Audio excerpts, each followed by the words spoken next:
لیکن ابھی حال ہی میں خیبر پختونخوا کے الیکشن کمیشن میں یہی انتخابات کروائے ہیں، اور وہ اگرچہ وہاں بڑی کشیدگی تھی، ٹینس ماحول تھا JUI اور PTI کے مقابلے میں، لیکن وہ بڑے پرامن طریقے سے انتخابات ہو گئے، ڈائریکٹ الیکشن تھے۔ اس طرح بلوچستان میں جہاں بہت خرابی کا امکان تھا تو 34 میں سے 32 ڈسٹرکٹس میں انتہائی پرامن طریقے سے الیکشن ہو گئے۔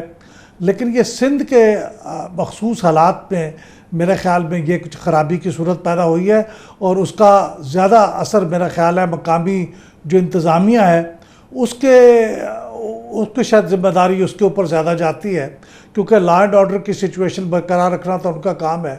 اور اگر بیلنس میں دیکھا جائے تو 21,000 کے قریب اگر کینڈیڈیٹس ہیں اور 9,000 کے قریب پولنگ سٹیشنز ہیں، اور ان کے 10 سے 12 پولنگ سٹیشنز کے اوپر یہ حالات پیدا ہوتے ہیں، تو یہ کوئی اتنی مایوسی کی بات نہیں ہے، اگرچہ یہ بھی نہیں ہونا چاہیے، یہ نہیں ہونا چاہیے۔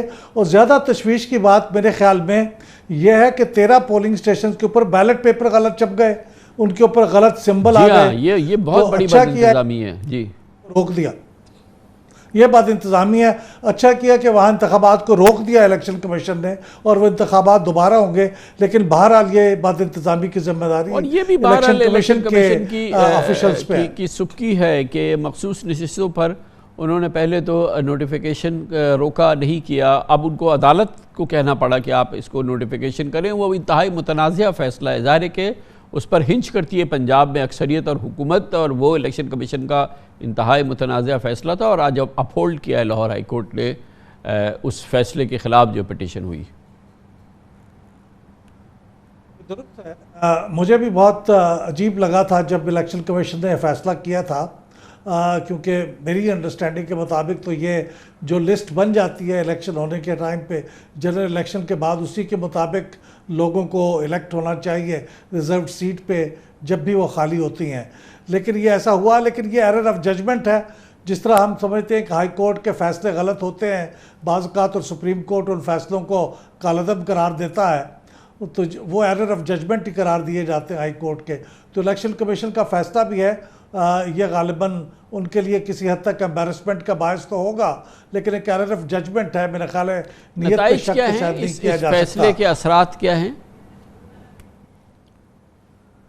اس فیصلے کے اثرات تو اب یہی ہوں گے کہ یہ ابھی تو خیر فوری طور پہ اثرات نہیں ہوں گے، یہ جب تک 20 کا فیصلہ آ جائے، لیکن اب جو ڈفرنس ہے گورنمنٹ کے پارٹی کا اور اپوزیشن کا، وہ تقریباً 2 نشستوں کا فرق ہے دونوں کے درمیان۔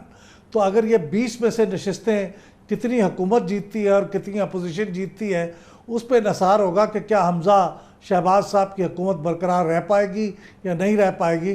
لیکن ان 5 لوگوں کے جیتنے کے بعد وہ جو ڈفرنس تھا دونوں کے درمیان، وہ صرف 2 نشستوں کا رہ گیا ہے ایک محتاط کیلکولیشن کے مطابق۔ شفاف اور منصفانہ الیکشنز کی تیاریاں آپ لوگ سیٹسفائیڈ ہیں جو پنجاب کے ضمنی الیکشن کے حوالے سے ہو رہا ہے؟ وہ تو بہت امپورٹنٹ الیکشن ہے۔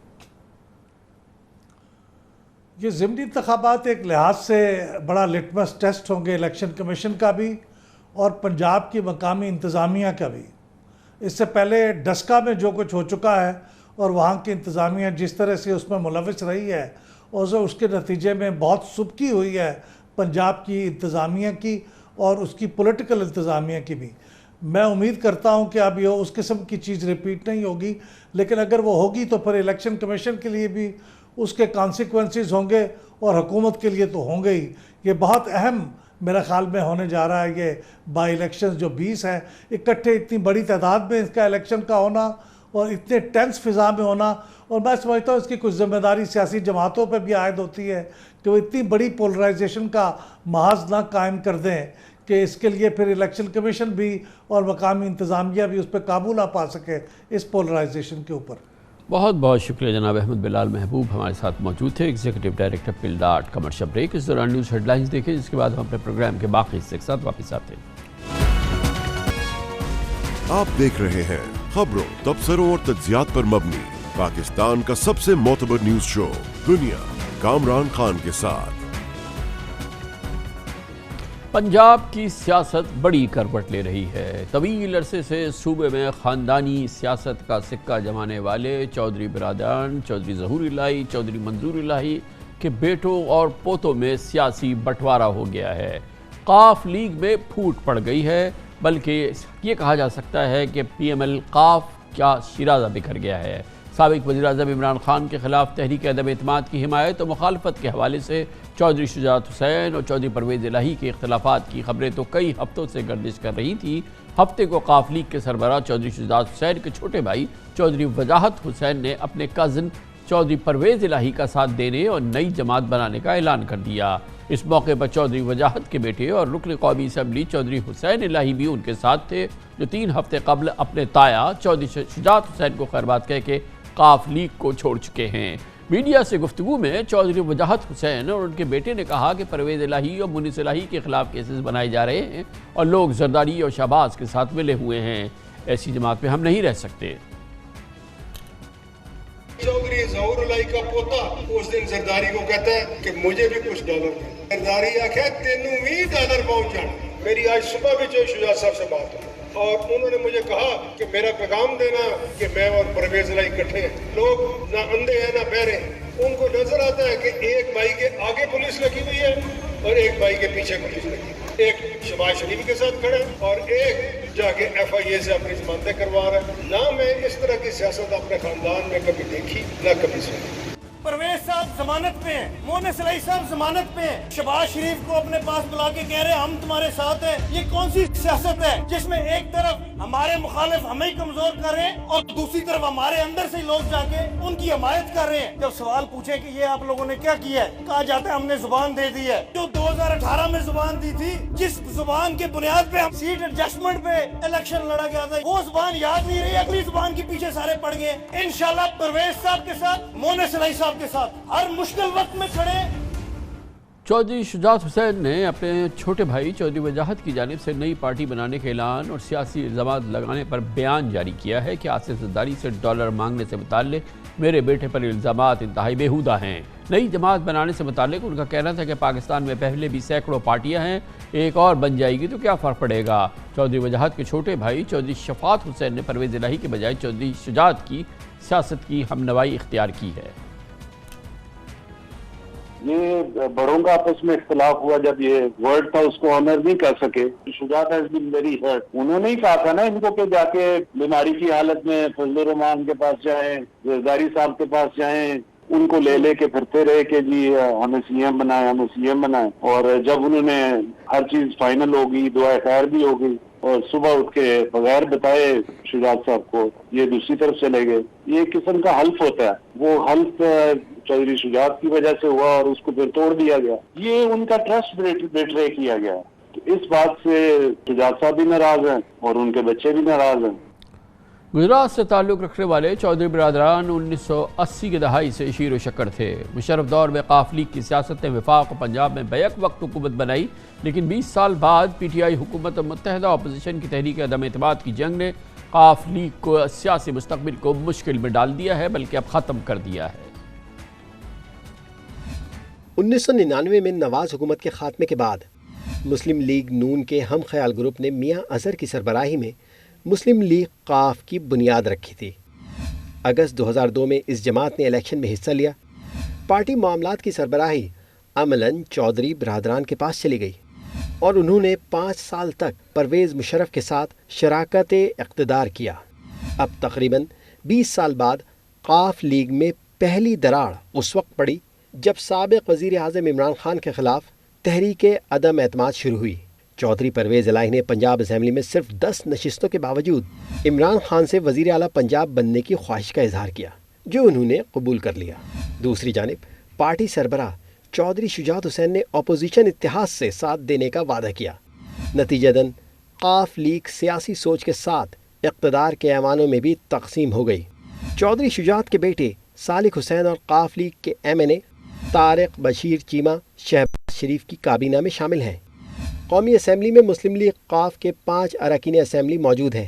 ان میں چودھری صالح، طارق بشیر چیمہ اور بیگم فاروق خان چودھری شجاعت حسین کے ساتھ اور شہباز حکومت کے حامی ہیں، جبکہ چودھری مونس الہی، چودھری حسین الہی اور چودھری پرویز الہی عمران خان کے ساتھ ہیں۔